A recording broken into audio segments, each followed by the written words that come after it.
I recently rewatched Avatar: The Last Airbender, and one thing that stuck out to me was how important one particular Season 1 episode was to Aang's character development. And it's weird because this episode is often remembered because of a different character, Sokka.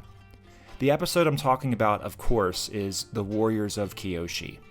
In this video, I'll argue something that sounds crazy but actually makes a lot of sense when you break it down, and that is, this is the episode Aang actually becomes the Avatar. Let me explain.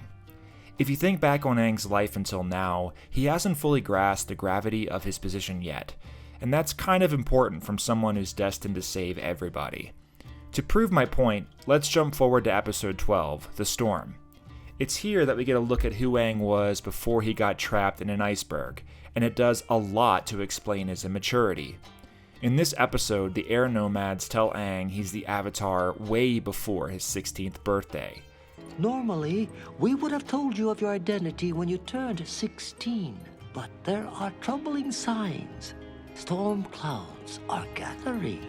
Aang's life gets overturned immediately, and he never has time to accept this new reality.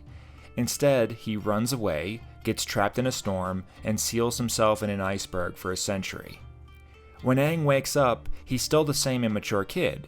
He's playing with the Water Tribe kids, going penguin sledding, and actually says to Sokka that they can fight the Fire Nation with fun. Fun? We can't fight firebenders with fun!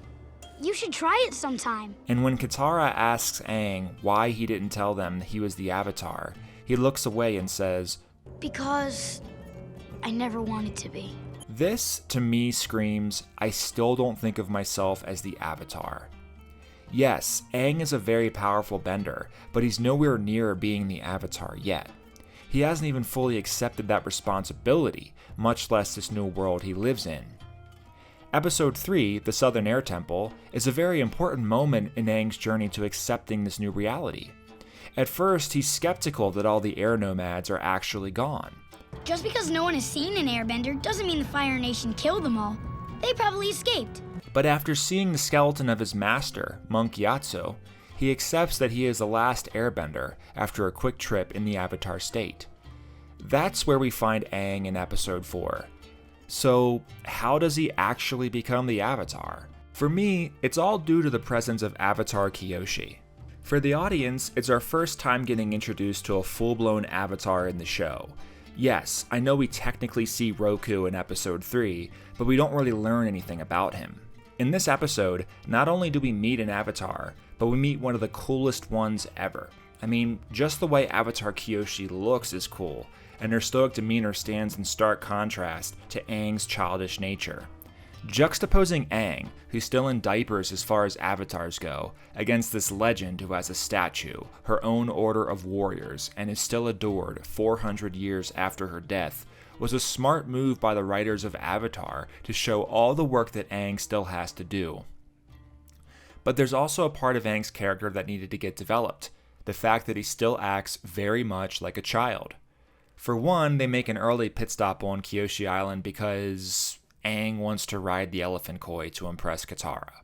He's right. At this rate, we won't get to the North Pole until spring. But Appa's tired already. Aren't you, boy? Aang knows he has to get to the North Pole to learn waterbending, but he's not in any real rush to get there. Big yikes coming from the kid who's supposed to save the world. Then a new Nagi appears, and we get the greatest 2 seconds of animation in the entire show. Aang's acting like a big baby right now, shucking responsibility just so he can impress a girl.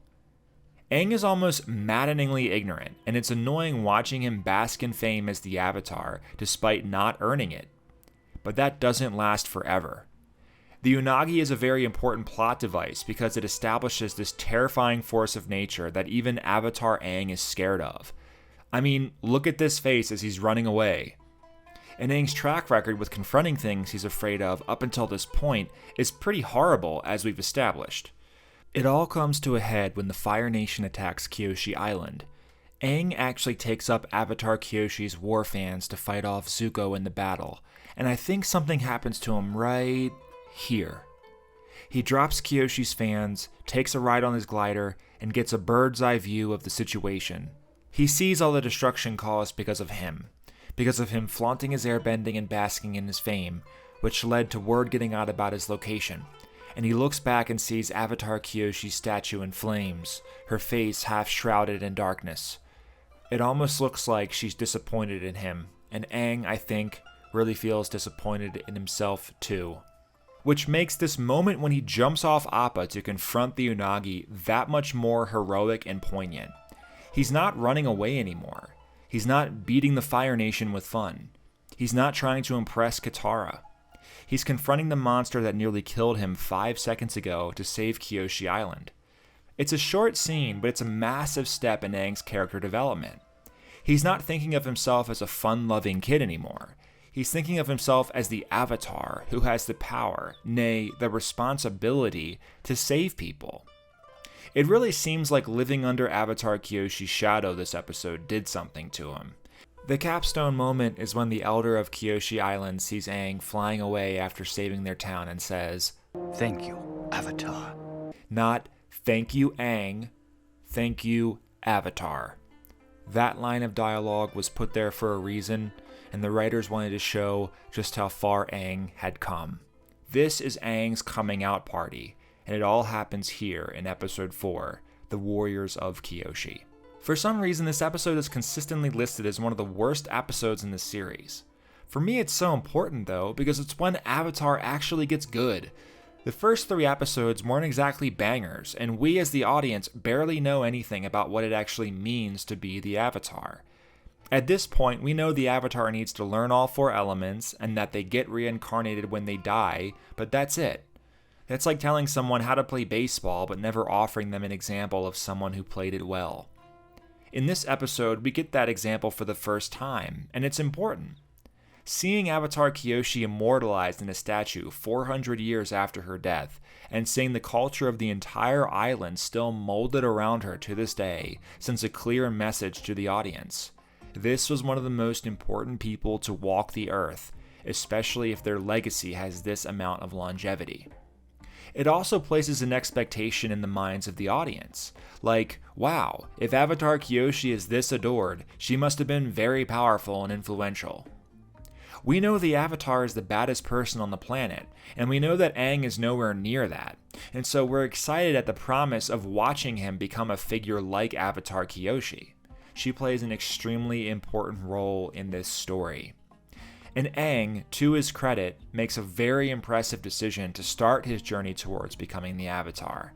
He brings the terrifying Unagi to heel, showing his courage and power to save Kyoshi Island and kick off his own legend.